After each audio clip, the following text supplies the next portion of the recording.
Hi, I'm Danny from Danny's Do-It-Yourself Garage. Welcome back to my YouTube channel.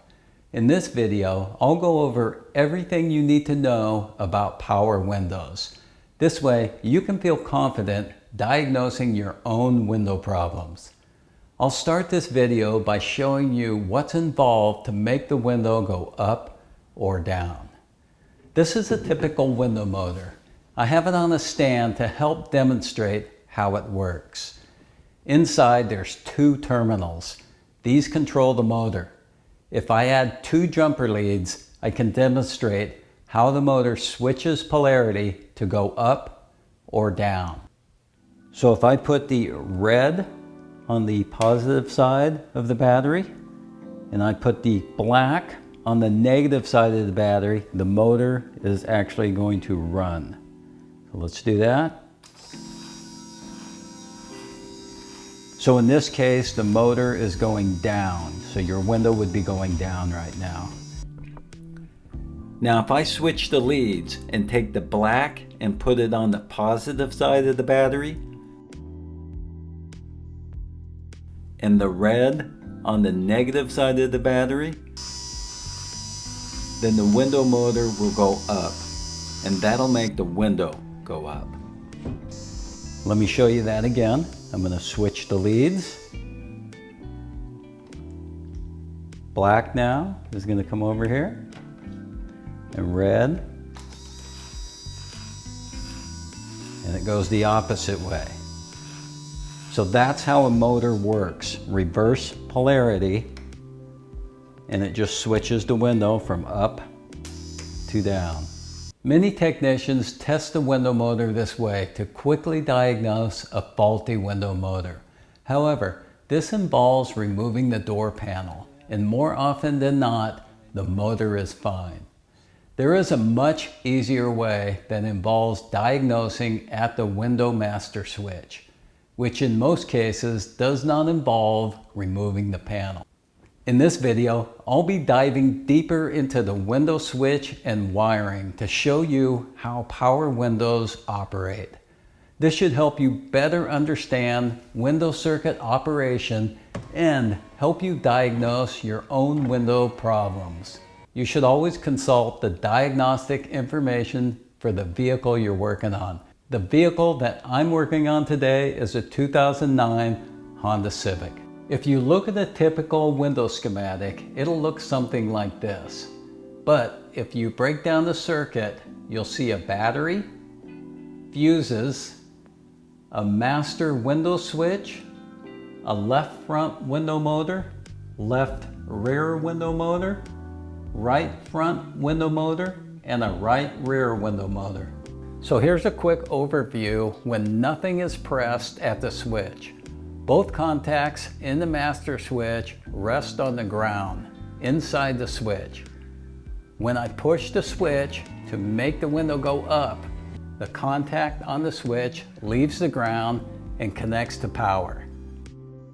This allows current to flow from the battery, through the fuses, through the switch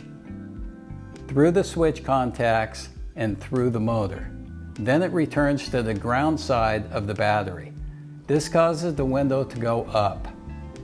When I let go of the switch, everything goes back to the ground side and the current quits flowing. The same thing happens when the window switch is pressed to go down.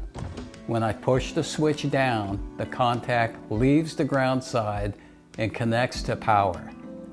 This time current flows through the motor in the reverse polarity. This causes the window to go down.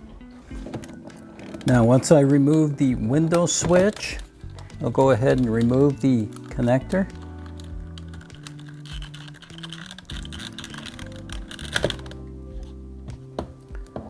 So here's the connector I need to be working with. I'm just going to use a test light to check for power and ground at my connector. So I'm going to hook up my test light to a good ground. And I need to check wire 4, which is white for power. It's got it. 3, which is green, and that has it. The other one is 20, which is purple. It has power. And the last one is 15, which is red, and it has it. So my powers are good. Let's go ahead and check my grounds. Since I know I have power, because I just checked it on the white wire, I'm going to go ahead and back probe that with a T pin and hook my test light ground to it. And then I need to, so I got power on this side, and I need to check terminal 11, this is a black wire, for ground. So if the test light goes on, that would mean it has good ground, and it does. That was terminal 11, and then also terminal 12. And that has power. So I know all my powers and grounds are good on this connector. Now an easier way to check it is to use a power probe. Let me show you how that works. Because your power probe is hooked to your vehicle's battery, it always has a good power and ground. So to use this as a test light, here's our ground. We would just, and it gets a green light and it gives us a tone. That's a good ground. And then on number 12, we have good ground. And then the white wire, number 4, that's a power. The green wire, that's a power. That was 3. And if we flip it around, number 20, that was purple. And then 15 was red, and they all have power. I want to let you know that I found a better option. This is the Anova 5420. It's similar to the tool that I just showed you, but I feel like it's a better option. This has a swivel head, and it comes with 2 different size tip options. It can supply different voltages from 3 volts, 5 volts, or 12 volts. This also works with 6, 12, and 24 volt systems, and it's less expensive. The company is from Irvine, California. By the way, this isn't a sponsored video. This is just a tip that I'm giving you. Now, let's get back to the video and use a simple test light to diagnose this circuit. So the easiest way to test the switch is use your T-pin, and then this one is the yellow, and then the green wire. So we're going to hook our ground side of the test light here, and then we're going to tap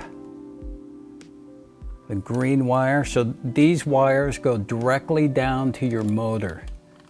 So then I'm just going to come over here and I'm going to push the switch, and the test light lights. I'm going to go the other way, and the test light lights, the window goes up. That means the window switch is working.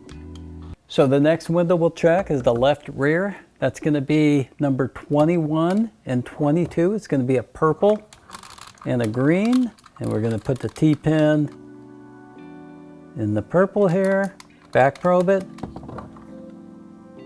put our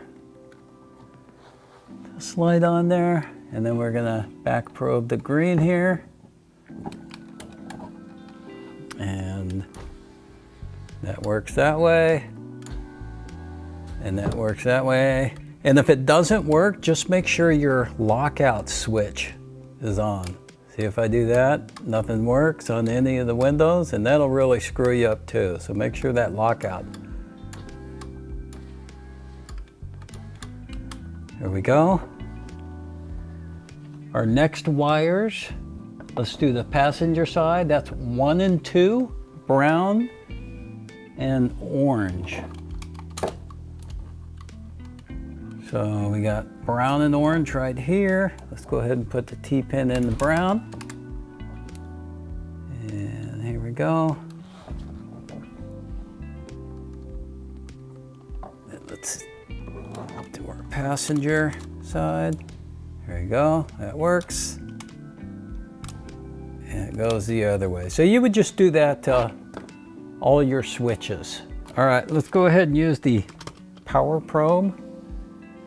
So this was the yellow. I'm going to go ahead and back probe it with my T-pin. And then the green wire And we'll use the power probe here and make it go up and down.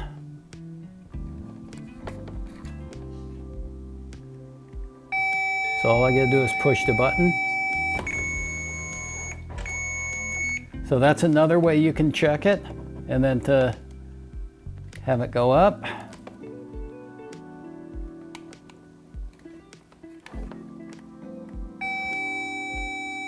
Reverse polarity. I hope you got something out of today's video. If you have something to add that would help someone else, please leave it in the comments below. This channel is all about helping others, and I would appreciate you helping my channel grow by subscribing and giving this video a like. Thanks for watching, and I'll see you in the next video.